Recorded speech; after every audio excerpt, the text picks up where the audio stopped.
kita ketemu lagi nih di ibadah sekolah minggu. Sebelum kita memulai ibadah sekolah minggu, Losa pengen sapa adik-adik semua yang ada di rumah nih. Kalau Losa sapanya, apa kabarnya hari ini? Adik-adik jawab, luar biasa. Yes, yes, yes. Oke? Losa sapa ya. Apa kabarnya hari ini? Luar biasa. Yes, yes, yes. Wah, tepuk tangan dulu kita semua. Sebelum kita memulai ibadah sekolah minggu, kita akan berdoa dulu. Lipat tangannya, tutup matanya. Rasakan pimpin. Tuhan, sekarang kami ingin memulai ibadah sekolah minggu. Berkatilah kami dari awal, pertengahan, hingga akhir. Berkati juga Losa yang akan menyampaikan firman Tuhan. Dalam nama Tuhan Yesus, kami telah berdoa dan mengucap syukur. Haleluya, amin. Wah, sekarang kita mau angkat pujian Jalan Serta Yesus dengan penuh semangat dan sukacita.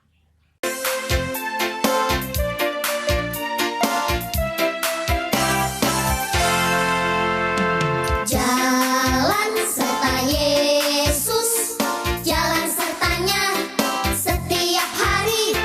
Jalan serta Yesus selamanya.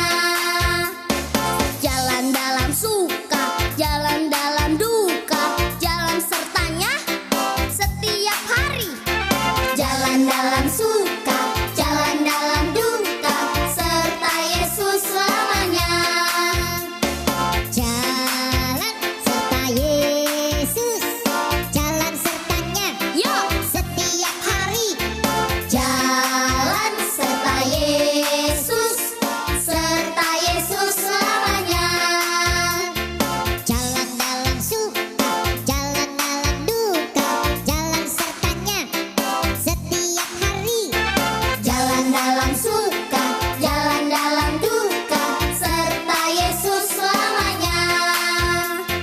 Jalan dalam suka, jalan dalam duka, jalan sertanya setiap hari.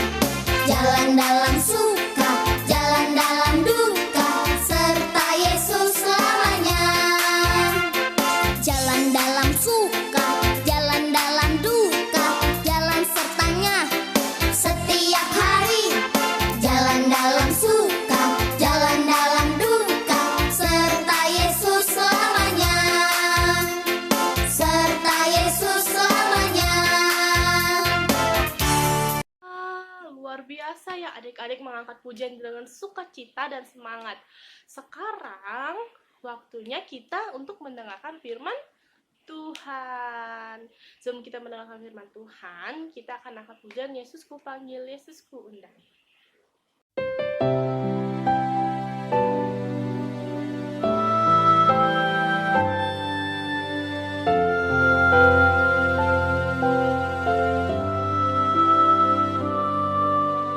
Yesus ku panggil, Yesus ku undang, masuk dalam hatiku.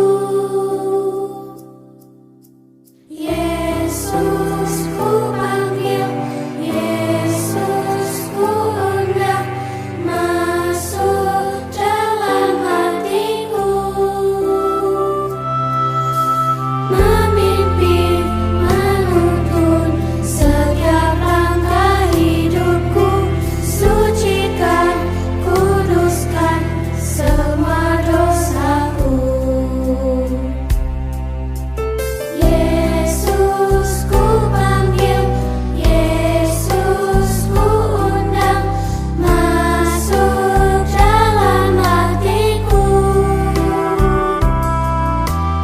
Yesus ku panggil, Yesus ku undang, masuk dalam hatiku. Memimpin, menuntun setiap langkah hidupku, sucikan, kuduskan semua dosaku.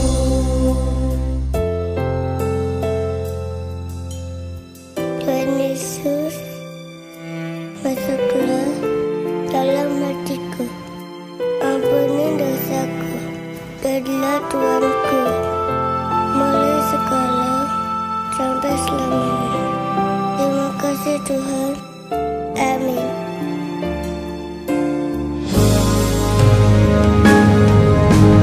Yesus ku panggil, Yesus ku undang, masuk dalam hatiku. Yesus ku panggil, Yesus ku undang, masuk dalam hatiku. Masuk dalam hatiku.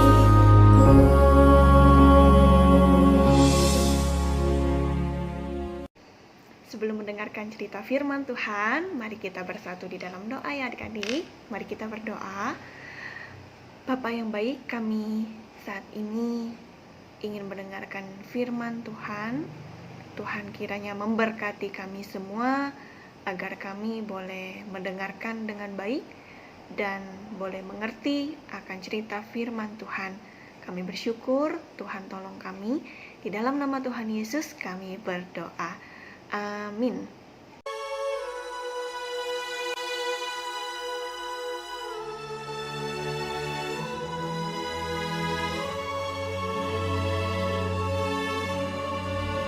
Elia. Ia melakukan seperti firman Tuhan. Ia pergi dan diam di tepi sungai Kerit. Burung-burung gagak membawa roti dan daging kepadanya, dan ia minum dari sungai itu. Tetapi sesudah beberapa waktu, sungai itu menjadi kering, sebab hujan tiada turun di negeri itu. Maka datanglah firman Tuhan kepada Elia. Bersiaplah, pergi ke Sarfat yang termasuk wilayah Sidon, dan diamlah di sana. Aku telah memerintahkan seorang janda untuk memberi engkau makan. Sesudah itu ia bersiap, lalu pergi ke Sarfat. Setelah ia sampai ke pintu gerbang kota itu, tampaklah di sana seorang janda sedang mengumpulkan kayu api. Ia berseru kepada perempuan itu, katanya, "Cobalah ambil bagiku sedikit air dalam kendi, supaya aku minum. Ambil juga bagiku sepotong roti." Perempuan itu menjawab, Demi Tuhan Allahmu yang hidup, sesungguhnya tidak ada roti padaku sedikit pun, kecuali segenggam tepung dalam tempayan dan sedikit minyak dalam buli-buli. Dan sekarang aku sedang mengumpulkan kayu api dan mengolahnya bagiku dan bagi anakku. Dan setelah kami memakannya, maka kami akan mati. tetapi Elia berkata kepadanya, "Janganlah takut. Pulanglah, buatlah lebih dahulu bagiku sepotong roti bundar kecil daripadanya, dan bawalah kepadaku. Kemudian barulah kau buat bagimu dan bagi anakmu. Sebab beginilah firman Tuhan Allah Israel. Tepung dalam tempayan itu tidak akan habis, dan minyak dalam buli-buli itu pun tidak akan berkurang sampai pada waktu Tuhan memberi hujan ke atas muka bumi." Lalu pergilah perempuan itu dan berbuat seperti yang dikatakan Elia.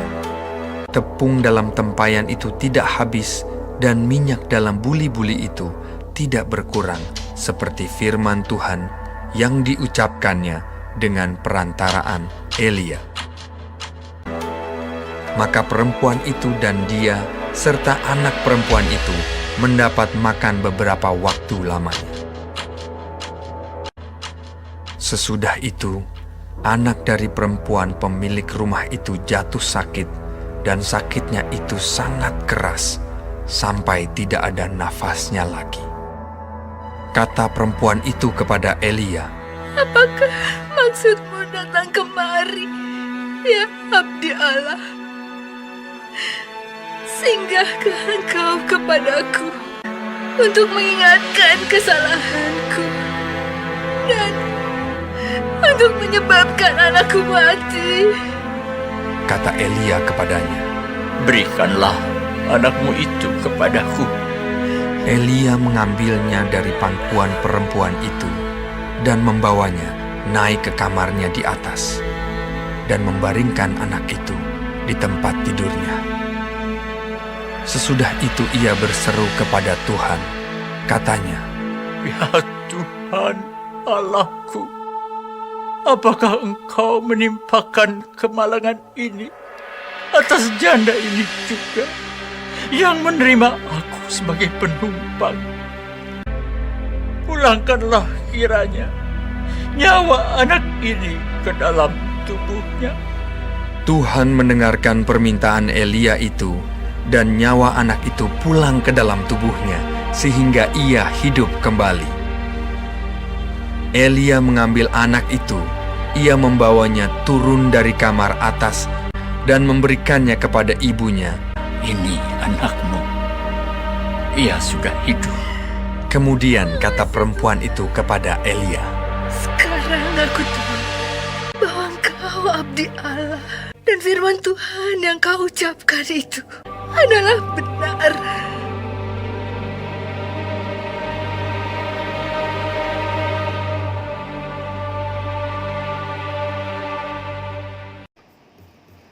Shalom adik-adik, selamat pagi. Nah, tadi sudah dengarkan cerita firman Tuhan. Hari ini ada 2 hal menarik yang ingin disampaikan. Simak ya. Yang pertama, adik-adik tahu ini gambar apa? Iya, ini adalah gambar jam. Nah, jam itu menunjukkan waktu. Maksudnya apa ini? Nah, dari cerita tadi ingin diberitahu bahwa Tuhan selalu memberikan pertolongan tepat pada waktunya. Nah, adik-adik, maksudnya bagaimana nih? Coba adik-adik ingat gak cerita tadi bahwa Tuhan menolong Nabi Elia yang sedang kelaparan nih. Dan juga ada seorang ibu beserta dengan anaknya yang ini. Coba perhatikan gambar ini. Jadi firman Tuhan katakan dalam 1 Raja-Raja 17 ayat yang ke-14 bahwa tepung yang dimiliki oleh ibu ini yang sedikit itu tidak akan habis-habis, dan minyak yang ini dalam buli-buli tidak akan berkurang. Nih, coba adik-adik lihat ya, mengalirkan dia. Wah, luar biasa. Jadi artinya Tuhan akan memelihara hidup ibu dan juga anak ini sampai pada waktu Tuhan menurunkan hujan ke atas muka bumi. Wah, waktu Tuhan itu adalah waktu yang tepat adik-adik. Wah, luar biasa sekali ya. Jadi ingat adik-adik, yang pertama adalah Tuhan selalu menolong tepat pada waktunya, asalkan kita mau percaya dan juga bersabar. Nah, kira-kira apa nih adik-adik yang sudah adik-adik doakan tapi sampai saat ini kira-kira belum dijawab nih oleh Tuhan? Adik-adik boleh menunggu dengan sabar, karena waktu Tuhan adalah waktu yang terbaik. Yang kedua, apa nih yang mau disampaikan? Coba perhatikan dulu ini. Ini adalah warna apa? Warna hitam. Nah, warna hitam ini identik dengan kematian, dengan dosa, dengan maut, dan hal-hal yang serem-serem nih. Dan di belakangnya adalah warna putih. Ini kebalikan dari warna hitam. Warna putih ini melambangkan kesucian, kebersihan, kesembuhan, dan juga kesucian. Nah, dari cerita tadi adik-adik ingat enggak kalau anak dari ibu ini mengalami sakit? Dikatakan dalam firman Tuhan bahwa dia mengalami sakit sampai tidak ada nafasnya lagi. Artinya apa? Bahwa anak ini kemungkinan sudah meninggal ya kalau sudah tidak ada nafasnya lagi. Wah, sedih sekali pasti ibu ini. Tetapi adik-adik ingat, karena kuasa Tuhan yang luar biasa itu, dia bisa menghidupkan lagi anak ini karena Tuhan adalah penyembuh. Melalui Nabi Elia berdoa kepada Tuhan, meminta kesembuhan daripada Tuhan, akhirnya anak itu menjadi sembuh. Nah, seperti itu juga kita nih adik-adik, kita juga seringkali hidup dalam sakit-sakit penyakit. Kemudian apalagi hitam ini juga melambangkan dengan dosa. Banyak sekali kita melakukan dosa, seperti berbohong, mencontek, apalagi nih melawan orang tua, berkata kasar. Itu semua adalah dosa. Tetapi kita bersyukur bahwa Tuhan menolong kita, menyembuhkan kita dari dosa-dosa kita nih. Tuhan Yesus sendiri sudah menebus semua kesalahan kita sehingga kita menjadi bersih. Nah, setelah kita menjadi bersih, kita mau mohon nih kepada Tuhan supaya Tuhan memampukan kita untuk tidak melakukan dosa lagi. Oke, dua hal ini ya, jangan lupa. Yang pertama tadi adalah Tuhan selalu menolong tepat pada waktunya, dan yang kedua, Tuhan adalah penyembuh kita. Wah, luar biasa nih cerita hari ini. Semoga adik-adik dapat mengerti ya ceritanya, dan juga bisa dilakukan nih dalam hidup kita hari lepas hari. Hari ini kita punya ayat hafalan dari Mazmur 54 ayat yang ke-6. Sangat mudah ya. Bunyinya adalah, firman Tuhan katakan, sesungguhnya Allah adalah penolongku, Tuhanlah yang menopang aku. Ulangi sekali lagi, Mazmur 54 ayat yang ke-6. Sesungguhnya Allah adalah penolongku, Tuhanlah yang menopang aku. Oke, jangan lupa dihafalkan, kemudian dikirimkan ke guru-guru sekolah minggu. Kita akan tutup cerita firman Tuhan hari ini. Mari kita bersatu di dalam doa. Mari kita berdoa. Tuhan Yesus yang baik, kami sungguh bersyukur untuk firman Tuhan. Kami tahu bahwa Tuhan selalu menolong kami tepat pada waktunya, dan juga kami bersyukur bahwa Tuhan adalah penyembuh kami. Tuhan kiranya berkati setiap anak-anak Tuhan yang sudah mendengarkan firman-Mu hari ini, supaya mereka boleh mengerti dan firman ini boleh bertumbuh dalam hidup mereka. Yang sakit Tuhan boleh sembuhkan, yang saat ini sedang mengalami kesulitan, Tuhan juga boleh buka jalan. Berkati juga keluarga dari anak-anak sekolah minggu, biarlah Tuhan juga terus memakai kedua orang tua mereka untuk terus mendidik di dalam ajaran dan kebenaran firman Tuhan. Kami bersyukur untuk firman-Mu. Ampuni untuk setiap kesalahan dan dosa kami. Di dalam nama Tuhan Yesus kami berdoa. Amin. Terima kasih ya kepada Rasul Lucy yang telah menyampaikan firman Tuhan. Lalu saya yakin adik-adik semua di rumah sana mendengarkannya dengan tertib. Sekarang kita akan memberikan yang terbaik untuk Tuhan dengan mengangkat lagu Saya Alaska Kristus.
ya, kita sudah di akhir ibadah sekolah minggu nih. Sebelum kita mengakhiri ibadah sekolah minggu, kita berdoa dulu ya. Lipat tangannya, tutup matanya, tundukkan kepalanya. Kita berdoa, Tuhan terima kasih Engkau telah memberkati kami dari awal, pertengahan, hingga akhir ibadah. Terima kasih Tuhan, berkatilah hari-hari kami. Dalam nama Tuhan Yesus kami berdoa. Haleluya, amin. Nah, selamat hari Minggu adik-adik.